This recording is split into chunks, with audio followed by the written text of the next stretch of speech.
Hi friends, welcome to cinema ரசிகன். நம்ம இன்னைக்கு மூவியில் பார்க்க போகிறது லேட்டஸ்டாக ரிலீஸ் ஆயிருக்க தமிழ் சீரீஸ். இந்த சீரீஸ் ZEE5ல ரிலீஸ் ஆயிருக்கு. சீரீஸோட நேம் தடயம். இது ஒரு கிரைம் த்ரில்லர் சீரீஸ். இந்த சீரீஸ்ல மொத்தம் 6 எபிசோட்ஸ் இருக்கு. ஒரு எபிசோடும் 30 மினிட்ஸ் நியர்பைல ஓடக்கூடிய சீரீஸ்.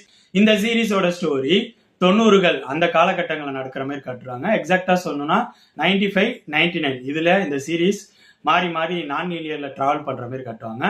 இந்த சீரீஸோட ஸ்டோரி அவுட்லைன் என்னன்னா, தமிழ்நாடு ஆந்திரா பார்டர்ல இருக்க ஒரு ஏரியா, அந்த ஏரியால இருக்க போலீஸ் ஸ்டேஷன். அந்த போலீஸ் ஸ்டேஷன்ல எஸ்ஐயா சமுத்திரக்கனி இருக்காரு. அவரு ரொம்ப திறமையானவர். ஆனா அவரோட திறமைக்கான அங்கீகாரம் அவரோட டிபார்ட்மெண்ட்ல கிடைக்கல. இதனால விரக்தியோட உச்சத்துல இருக்காரு. போலீஸ் டிபார்ட்மெண்ட்டை விட்டு வெளியில போயிடலாம் அப்படிங்கிற மாதிரி விஆர்எஸ் வாங்கிட்டு வெளியில போக போற சிச்சுவேஷன்ல இருக்காரு.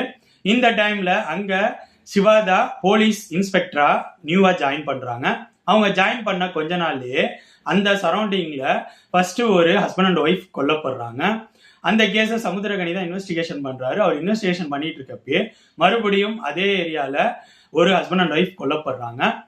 இந்த கேஸை கையில எடுத்துக்கிட்டு சமுத்திரகனி, சிவாதா இவங்க 2 பேரும் சீரியஸா இன்வெஸ்டிகேஷன் பண்ண ஆரம்பிக்கிறாங்க. இதுக்கப்புறம் இந்த கேஸை இவங்க சால்வ் பண்ணாங்களா இல்லையாங்கிறதுக்கு ஆன்சர் சொல்ற சீரீஸ் தான் தடயம். என்ன பொறுத்த வரைக்கும் இந்த சீரீஸோட டெக்னிக்கல் விஷயங்கள், இந்த சீரீஸ்ல நடிச்சவங்களோட பெர்ஃபார்மன்ஸ் இது 2 நல்லா இருந்துச்சு. பட் அதை தாண்டி இந்த சீரீஸோட ஸ்கிரீன் பிளே எனக்கு பெருசா சுவாரஸ்யமா இல்லை. நிறைய லாஜிக் மிஸ்டேக்ஸ் இருந்துச்சு. நிறைய விஷயங்கள்ல முரண்பாடா இருக்கிற மாரி எனக்கு ஃபீல் உருவாக்குனுச்சு. அது மட்டும் இல்லாம இந்த சீரீஸ்ல இன்வெஸ்டிகேஷன் அப்படிங்கிற விஷயங்கள் பெருசா சுவாரஸ்யமா இல்லை. அதுக்கு ஒரு முக்கியமான காரணம், முன்னாடியே இவங்க குற்றவாளிகள் யாரு அப்படிங்கிற காட்டியிருக்காங்க. ஏன் அப்படிங்கிறதுக்கான விஷயத்தை தான் இந்த சீரீஸோட 5 எபிசோட்லயும் இன்வெஸ்டிகேஷன் பண்றாங்க. ஸோ அது பெருசா எனக்கு சுவாரஸ்யமா இல்லை.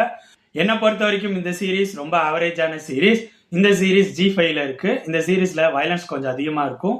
ஸோ இதை மைண்ட்ல வச்சுக்கிட்டு என்னோட ரிவ்யூ பேஸ் பண்ணி முடிவு பண்ணிக்கோங்க, இந்த சீரீஸை பார்க்கலாமா வேணாமான்னு.